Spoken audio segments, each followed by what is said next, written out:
ดังนั้นคุณจะต้องมีกระเป๋าเงินดิจิตอลคุณก่อนซึ่งมีหลายค่ายไปสมัครซะเดี๋ยวซีลองจากโทรศัพท์มือถือซีนิดนึงของซีมีใช้ wallet ชื่อ Jax สมัครไว้เรียบร้อยแล้วมีตังค์อยู่จิ๊บหนึ่งนะคะไม่ต้องมาแฮกกันนะคะหลังจากนั้นจะทำยังไงต่อคะ โอเคสมมติคุณซีต้องการซื้อหรือขายล่ะ ลองซื้อดูก่อนละกันโอเคครับก็มาอธิบายรอสักครู่นะครับมันก็จะให้เราขึ้นว่าเราจะเลือกซื้อโลกอนาคตนะครับราคา1,000หรือว่า1,000ถึง5,000กัน1,000 บาทสมมติ1,000 บาทนะครับก็ตรงนี้ละกันตรงไหนหมดปิดไม่ได้เรา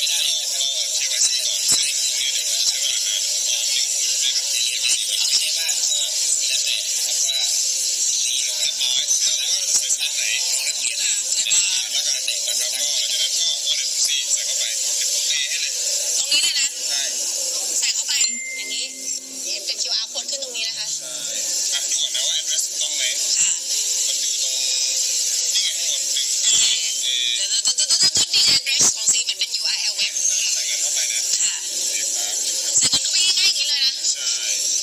กินเข้าไปแล้วค่ะแล้วมันก็จะคำนวณให้ว่า 1,000 บาทที่เราจ่ายเข้าไปเนี่ยจะได้กี่บิตคอยน์ใช่กำลังคิดอยู่นะคะว่าประมวลว่าจะได้คิดเธอทีเด็ดได้ดีแล้วเป็นเศษสตางค์สุดๆของบิตคอยน์นะ1,000ของเราตกลงที่ซื้อไหมตกลงว่ากดบายหรือไม่ซื้อไหม buy บิตคอยน์เลยใช่ก็จะเกิด transaction ขึ้นมาทันที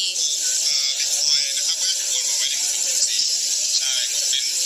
ใบเสร็จเรียบร้อยแล้วเก็บไว้เสร็จคุณได้ทำการซื้อบิตคอยน์ไปแล้ว 0.003 บิตคอยน์ 1,000 บาทของเราหายเข้าไปอยู่ในระบบเรียบร้อยแล้ว นี่จะมีบอกอัตราแลกเปลี่ยนด้วยนะครับบอกว่าโอนมาที่ wallet ไหน